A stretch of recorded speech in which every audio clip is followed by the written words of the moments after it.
Hey everyone, welcome back to the channel. So today we have another quick tip video, and this is going to be regarding GM valve covers that have the integrated PCV valve in it. And we're going to be talking about them and sharing some tips on how to help you guys if you have one of these engines in figuring out what's going on with it. Now before we go ahead and begin, if you haven't subscribed to the channel, hit the subscribe button down below, smash the like button because it helps the channel out.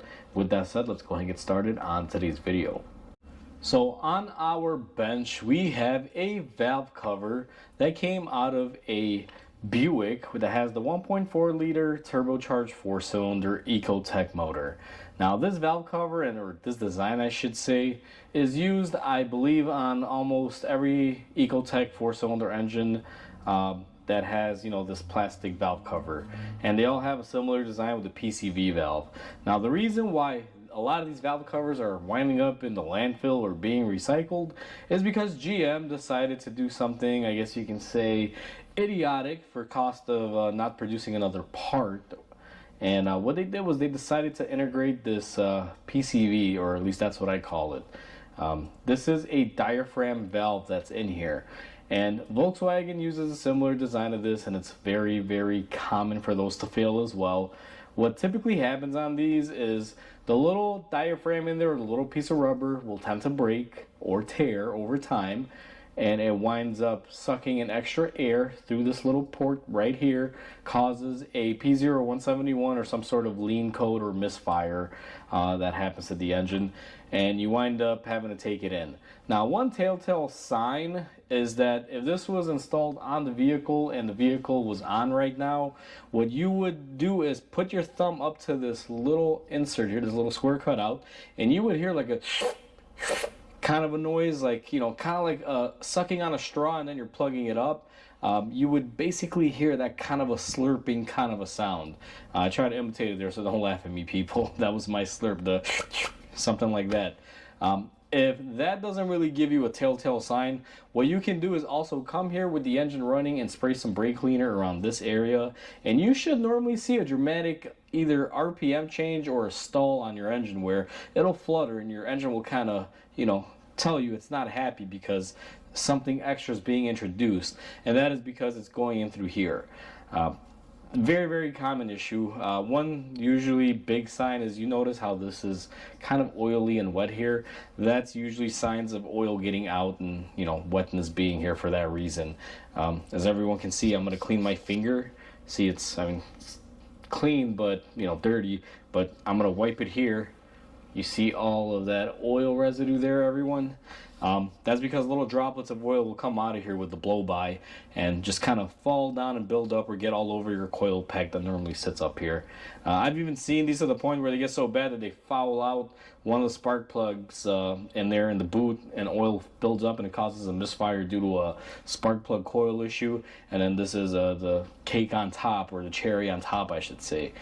So if you don't address these right away, they can be potentially problematic. Now, to give everyone a good, close-up view here, you can see the port right there. That's for the fresh air, because you're supposed to have equalization pressure in here.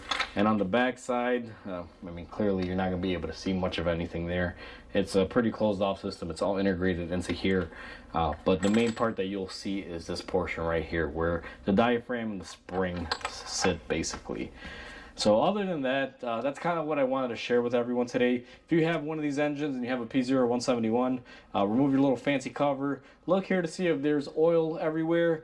If that doesn't give you the sign, put your finger over it, see if you can hear it hissing or making a slurping sound or a vacuum leak sound.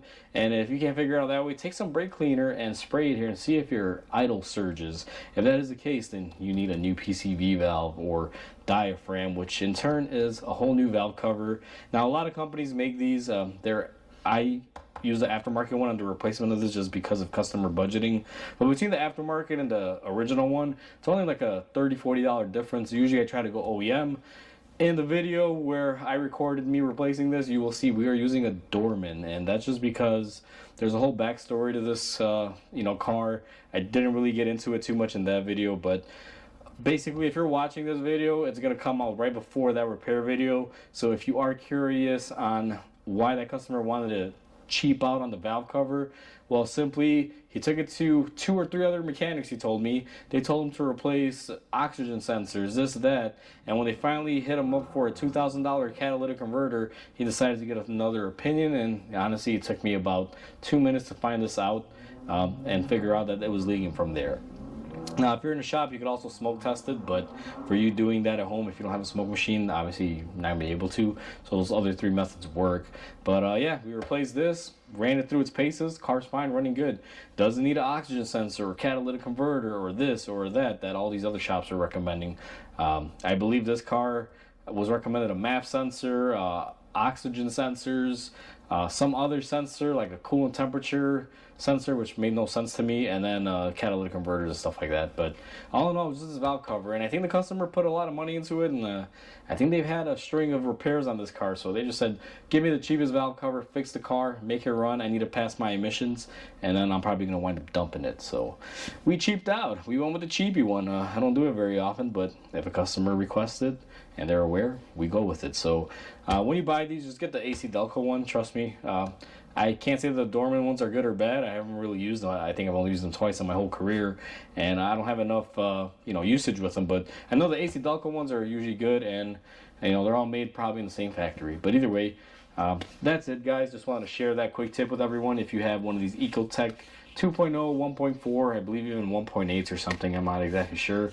But if you see this valve cover that you have this, and you got a P0171 or a misfire code or a catalytic converter code or something, this is usually the culprit. Do those tests and you'll be able to verify it.